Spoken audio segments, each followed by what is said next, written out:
Oui, après les constats, François Mickey-Marty, y a-t-il quand même, face à cet iceberg important, quelques sillons possibles pour le paquebot France, quelques perspectives? Bien sûr, et ce livre n'entend pas les épuiser. Il y aura d'autres publications aux éditions Blumheim qui insisteront, exploreront les solutions d'avenir. Alors, je crois qu'au fond, il y a deux grandes catégories. La première catégorie est celle des évolutions subies. Ce serait le scénario noir de crise croissante, je pense en particulier à une crise financière qui placerait la France en situation extrêmement difficile, de contraintes de réduction majeures subies de dépenses publiques et qui conduirait a posteriori à un sursaut, mais qui serait la réponse à une crise majeure en réalité. Bon, donc ça c'est le scénario noir si on peut dire. Et puis il y a bien entendu toute une palette de scénarios plus positifs. Alors nous avons trois pathologies, donc chacune de ces trois pathologies peut avoir des réponses. Ça peut être en effet des réformes plus structurelles. On voit aujourd'hui que 80% des Français sont préoccupés par la dette publique, 40% des Français sont très préoccupés par la dette publique. Ça peut inciter, on le voit avec le gouvernement actuel de Michel Barnier, à des réponses peut-être un petit peu plus ambitieuses, audacieuses que celles qui ont été menées jusqu'ici. On voit concrètement que la nécessité de réduire la dépense publique s'impose de plus en plus et elle est de plus en plus acceptée par l'opinion. Ça, c'est le premier sujet. Le deuxième sujet que l'on voit aussi pas à pas se déployer est la recherche de nouvelles relations dans la société, non plus des relations uniquement conflictuelles, mais des relations peut-être un peu plus apaisées.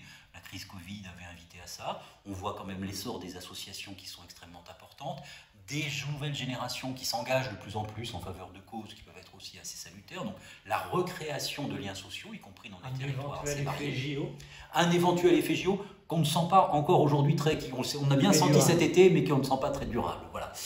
Et puis, sur la démocratie, ce serait une vision peut-être idéalisée, mais néanmoins souhaitable, l'apprentissage de culture démocratique un peu moins paralysée que celle que l'on connaît aujourd'hui en France, qui irait davantage vers un modèle à l'allemande, vers un modèle à l'espagnol. D'une certaine manière, ce serait là aussi une réponse au blocage. Et puis enfin, au-delà de tout ça, je crois que les entreprises jouent un rôle majeur de dépassement, d'innovation. Les entreprises ont pour vocation de rompre avec les modèles actuels et d'essayer de fédérer des publics de plus en plus fragmentés, de plus en plus fracturés, autour d'offres nouvelles, autour de réponses nouvelles. Je crois que les entreprises, dans cette œuvre de transformation, peuvent aussi jouer un rôle majeur. Voilà. Ce sont quelques grandes hypothèses qui, bien entendu, appelleront à être explorées au cours des mois et des années qui viennent, ce à quoi nous allons nous attacher dans le cadre de cette collection. Oui, parce qu'il ne faut pas être totalement pessimiste par rapport aux problèmes auxquels on est confronté. D'une part, et puis nous sommes, alors ça peut être une volonté en effet, et un espoir, et puis nous sommes sur une matière qui au fond est une matière de société. D'ailleurs, précisément, je crois que la capacité d'adaptation de la société, elle tient aussi à la douleur ou à la difficulté à supporter des tensions majeures. Donc, le scénario qui serait au fond un scénario positif serait que face à ces blocages croissants, une partie croissante de l'opinion publique et donc des dirigeants et donc des entreprises se disent il faut changer, il faut adopter de nouveaux comportements. C'est peut-être une voie plus optimiste que le seul scénario du ticket vers l'iceberg. Merci François Mickey-Marty. Merci à vous.